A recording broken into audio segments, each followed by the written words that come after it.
What's going on, everybody, and welcome back to Comic Breakdown. In this video, we are jumping into the final issue of Night Terrors. This is Night Terrors Night's End. After 2 long months, we are finally bringing this event to an end. And while this event, it really has blown my expectations out of the water. I really didn't have a lot of expectations, but I didn't think it was going to be that great. They weren't very high, but Night Terrors has delivered some really good storytelling. The individual stories, the nightmares, the fears of our heroes has been absolutely superb. And while this will be bringing the story to an absolute close, there will be a handful of other Night Terror things that we have to cover, such as Wonder Woman and things of that nature. And for those of you that have been waiting for this event to end, it is finally over, which means next week, we're going to be starting back with all of our regular titles. Shazam, Batman, Superman, The Flash, etc, etc. But right now, we're going to find out exactly what happens with Insomnia, what happens with the Nightmare Stone, and what happens with Deadman. So make sure you guys have subscribed to the channel, make sure that you like this video, and with that being said, let's dive into this breakdown. Alright gang, our story starts us off with the Nightmare Realm coming to the real world.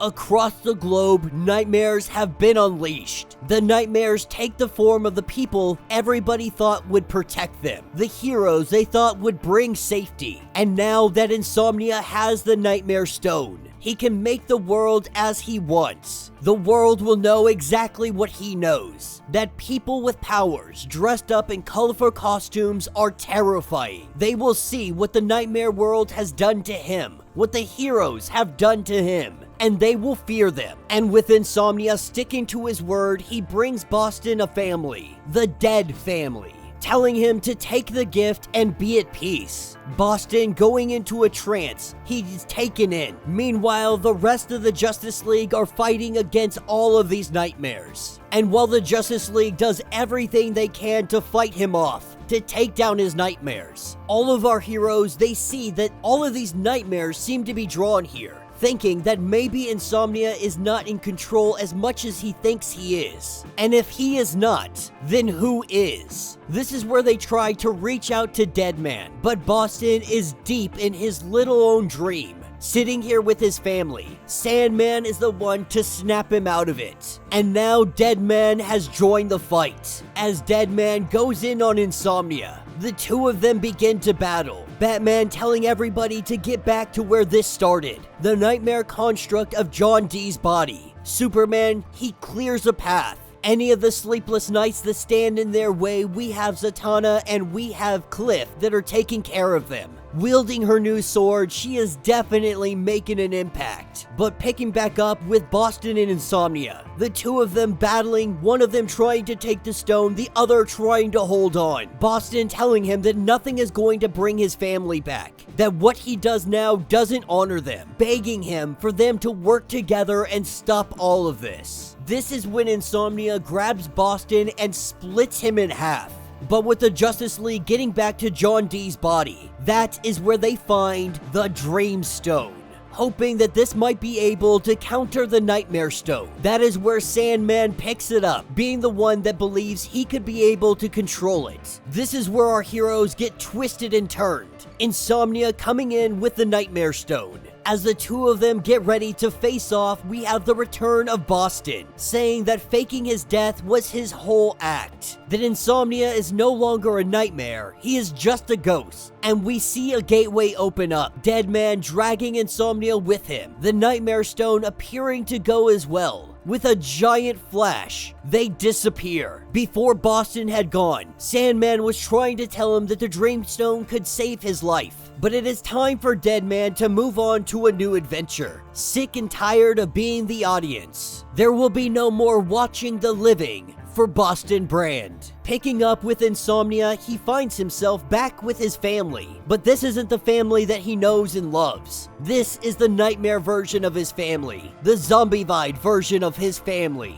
And we watch as they rip him apart. Returning to our Justice League at the Hall of Justice. The day has been won. The world is safe and secure. Everything is back to normal. And with everything now being done, it is time to put Sandman back where he belongs. The League telling him that they will store the Dreamstone in a safe place, but the Nightmare Stone is gone again, with Deadman being placed back where he belongs. This is where Batman passes out. Not sure what's going on with him, but he falls asleep, and Batman stays asleep for the next 8 weeks. His story will continue on in the Gotham War. This is what takes us over to Amanda Waller. The impact that Insomnia did was heavy. The world saw superheroes as great and fantastical things, but now after witnessing what they could become, the world right now, they are more scared than they have ever been, seeing their biggest fears turned from their greatest heroes. This has helped Amanda Waller and this organization that she works for. This has accelerated their timeline. The tide is turning against the heroes. The public is slowly realizing that heroes are dangerous. But Insomnia did more than this. They got a gift, the Nightmare Stone. Bright was able to grab hold of it. This, along with the Helmet of Hate that they found on Lazarus Island, they hand it to a mysterious individual, somebody that the heroes know and trust. They take the Helmet of Hate and the Nightmare Stone, and they merge them together. With this new merger, we have the arrival of Dr. Hate, and Phase 2 of Amanda Waller's new plan has begun. The Justice League is feared by the world, which means Dr. Hate's target is the Titans. And that will be the end of this issue.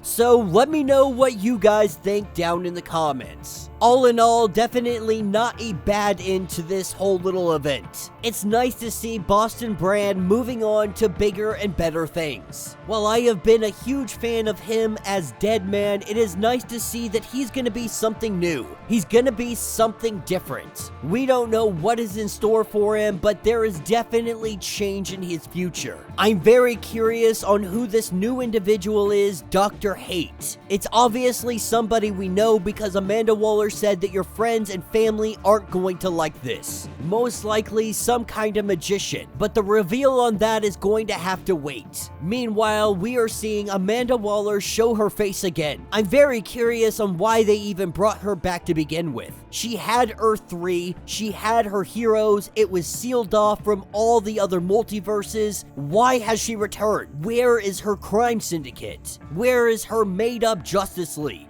And why is she so adamantly back on Earth Zero? Why is she working for this organization? There are so many questions that just haven't been answered yet. We just know that she is working in secret, she is back, she is returned, but there is no word on what happened on Earth 3. She battled so hard, so long. Even part of me was agreeing with what she was doing, but now that she has returned, it doesn't make any sense. Why would you go through everything that you did just to be back here on Earth Zero? But nonetheless, we are soon gonna learn exactly what she's up to. The Nightmare Stone apparently so easily taken, melded together with the Helmet of Hate to bring us Dr. Hate. All in all, not a bad story. Definitely the individual stories of our heroes, their greatest fears, their nightmares, that was the best part of this. The main storyline actually wasn't that great in comparison to the individual nightmares all of our heroes went through. That's really where this story, this event had thrived. I, for one, am happy that Night Terrors is finally over. We get back to the main issues. Everything going on with the main titles. Pushing our stories forward, like the Gotham War, which if you haven't checked out, it was the video I just posted. So go check it out, cause that story also has a lot of promise. But let me know your thoughts, let me know your theories, if you would like to get completely caught up on everything that happened with Night Terrors. Be sure to check out the link in my description as well as the top of this video. It will get you completely caught up on everything that has been going on with this entire event. If you would like to support the channel, you can always do so by joining the channel membership. Much like Patreon, having multiple different tiers, from $1 to $50, from loyalty badges to comics every single month. Not only are you helping out the channel tremendously, but you are getting tons of perks in the process. Now, if you're unable to do this, do me a favor, subscribe to the channel, like this video, hit that notification bell, and with that being said, until the next breakdown.